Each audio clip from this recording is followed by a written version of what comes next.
these? I got a little obsessed with mine. In fact, I got a little obsessed with all my stuff.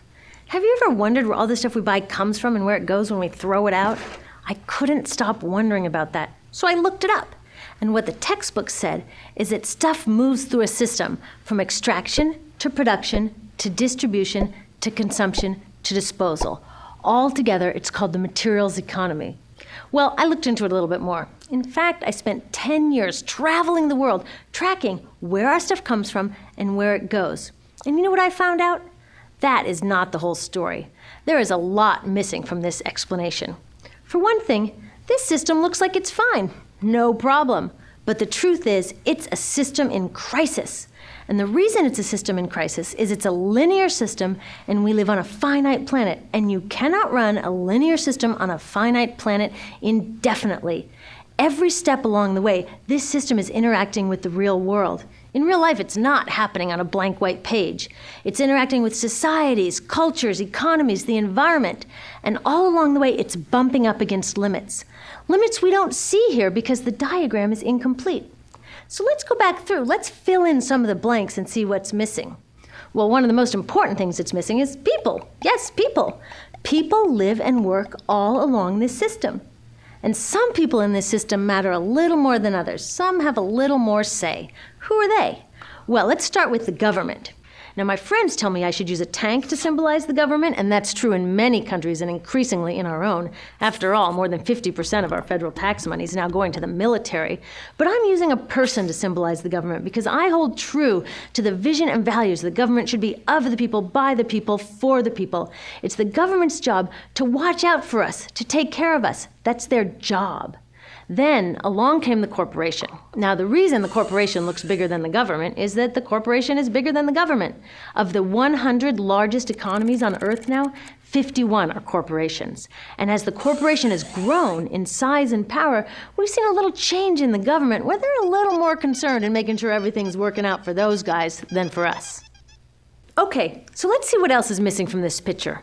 We'll start with extraction, which is a fancy word for natural resource exploitation, which is a fancy word for trashing the planet. What this looks like is we chop down the trees, we blow up mountains to get the metals inside, we use up all the water, and we wipe out the animals. So here we are running up against our first limit. We are running out of resources. We are using too much stuff. Now, I know this can be hard to hear, but it's the truth, so we've got to deal with it. In the past 3 decades alone, 1/3 of the planet's natural resource space has been consumed. Gone. We are cutting and mining and hauling and trashing the place so fast that we're undermining the planet's very ability for people to live here. Where I live, in the United States, we have less than 4% of our original forests left. 40% of the waterways have become undrinkable. And our problem is not just that we're using too much stuff, but we're using more than our share. We have 5% of the world's population, but we're using 30% of the world's resources and creating 30% of the world's waste. If everybody consumed at US rates, we would need 3 to 5 planets. And you know what? We've only got 1. So my country's response to this limitation is simply to go take somebody else's. This is the third world, which some would say is another word for our stuff that somehow got on somebody else's land. So what does that look like? The same thing, trashing the place. 75% of global fisheries now are fished at or beyond capacity. 80% of the planet's original forests are gone. In the Amazon alone, we're losing 2,000 trees a minute. That is 7 football fields a minute. And what about the people who live here? Well, according to these guys, they don't own these resources, even if they've been living there for generations. They don't own the means of production, and they're not buying a lot of stuff. And in this system, if you don't own or buy a lot of stuff, you don't have value. So next, the materials move to production. And what happens there is we use energy to mix toxic chemicals in with the natural resources to make toxic contaminated products. There are over 100,000 synthetic chemicals in use in commerce today. Only a handful of them have even been tested for health impacts, and none have been tested for synergistic health impacts. That means when they interact with all the other chemicals we're exposed to every day. So we don't know the full impact on health and the environment of all these toxic chemicals, but we do know one thing: toxics in, toxics out. As long as we keep putting toxics into our industrial production systems, we're going to keep getting toxics in the stuff that we bring into our homes and workplaces and schools, and our bodies.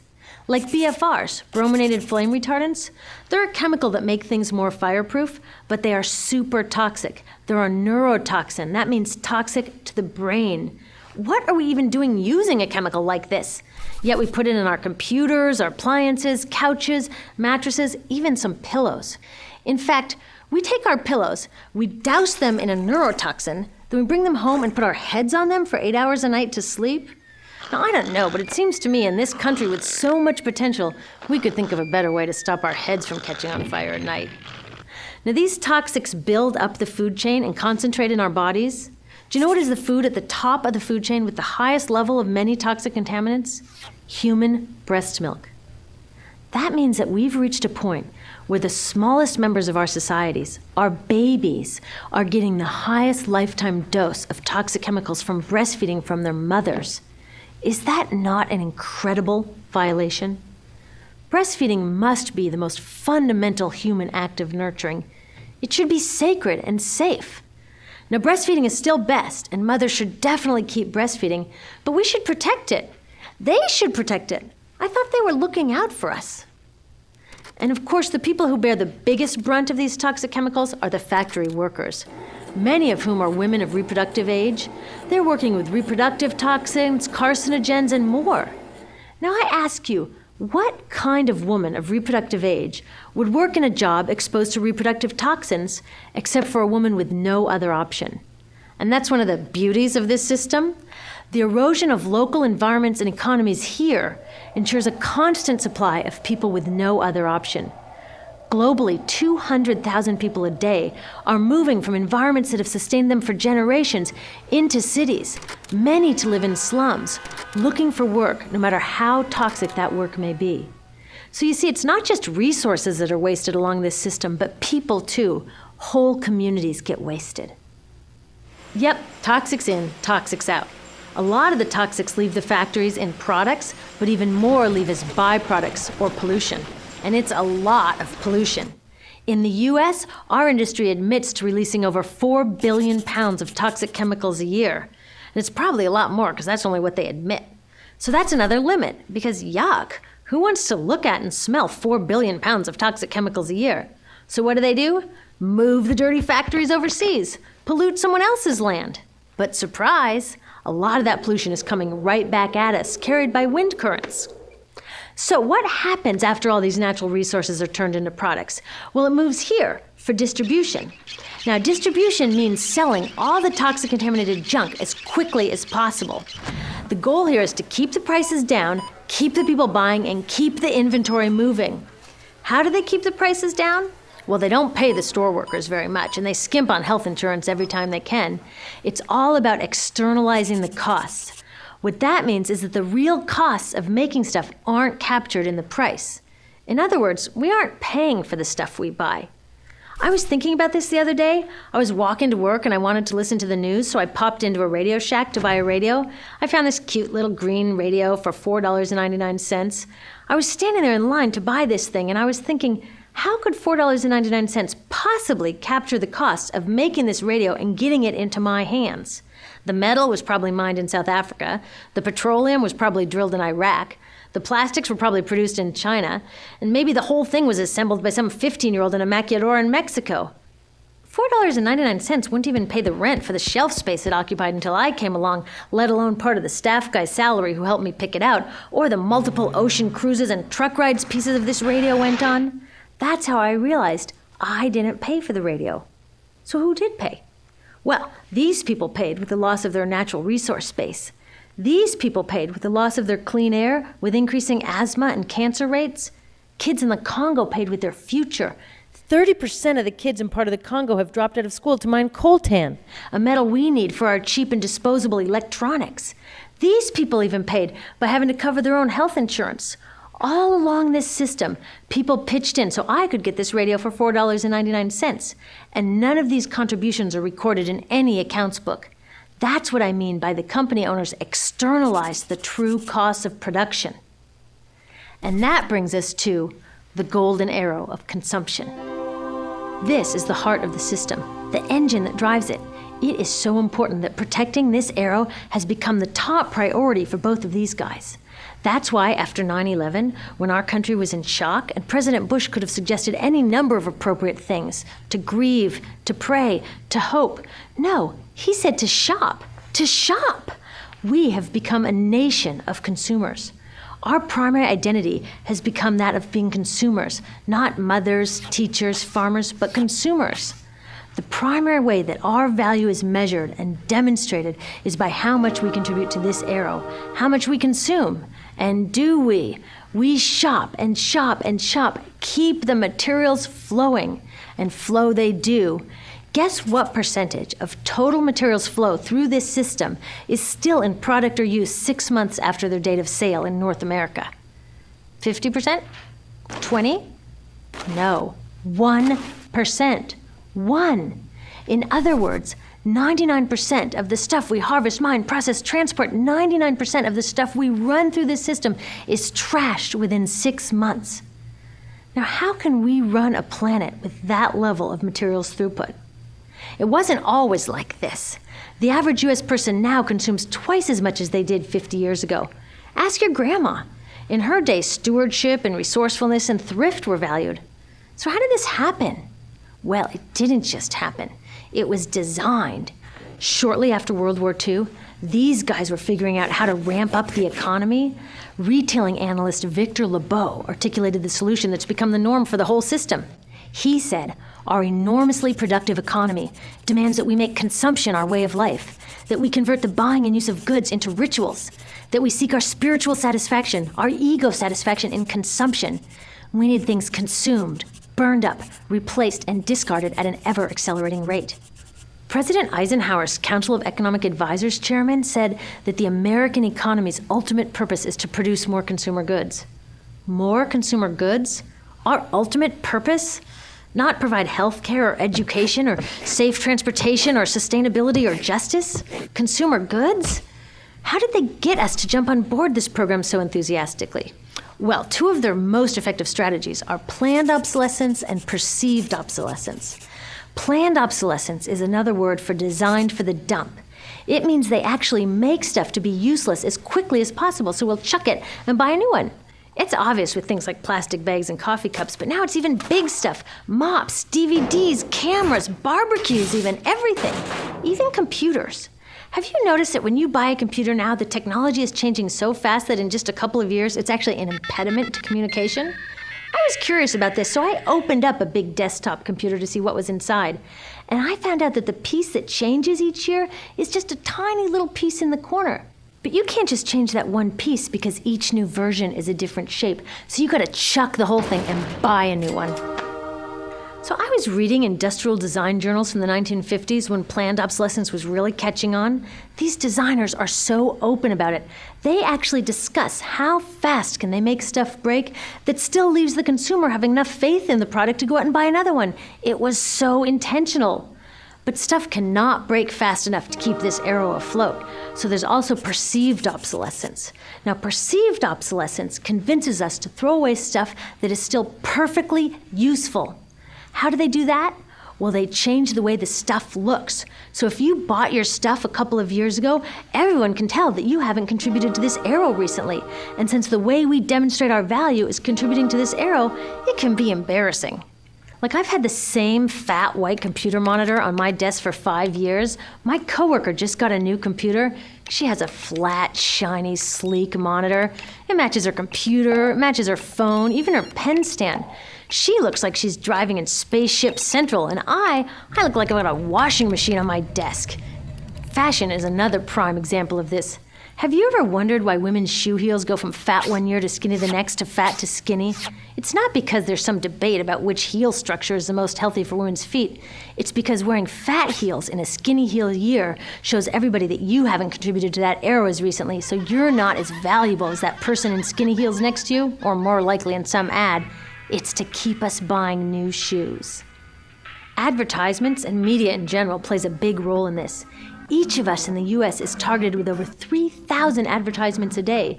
We see more advertisements in 1 year than people 50 years ago saw in a lifetime. And if you think about it, what's the point of an ad except to make us unhappy with what we have? So 3,000 times a day, we're told our hair is wrong, our skin is wrong, our clothes are wrong, our furniture is wrong, our car is wrong, we are wrong, but it can all be made right if we just go shopping. Media also helps by hiding all of this and all of this. So the only part of the materials economy we see is the shopping. The extraction, production, and disposal all happens outside of our field of vision. So in the US, we have more stuff than ever before, but polls show that our national happiness is actually declining. Our national happiness peaked in the 1950s, the same time that this consumption mania exploded. Interesting coincidence. I think I know why. We have more stuff, but we have less time for the things that really make us happy. Friends, family, leisure time. We're working harder than ever. Some analysts say we have less leisure time than any time since feudal society. And do you know what the two main activities are that we do with the scant leisure time we have? Watch TV and shop. In the US, we spend 3 to 4 times as many hours shopping as our counterparts in Europe do. So we're in this ridiculous situation where we go to work, maybe 2 jobs even, and we come home and we're exhausted, so we plop down on our new couch and watch TV, and the commercials tell us you suck, so you gotta go to the mall to buy something to feel better, and then you gotta go to work more to pay for the stuff you just bought, so you come home and you're more tired, so you sit down and you watch more TV, and it tells you to go to the mall again, and we're on this crazy work, watch, spend treadmill, and we could just stop. So in the end, what happens to all the stuff we buy anyway? At this rate of consumption, it can't fit into our houses, even though the average house size has doubled in this country since the 1970s. It all goes out in the garbage. And that brings us to disposal.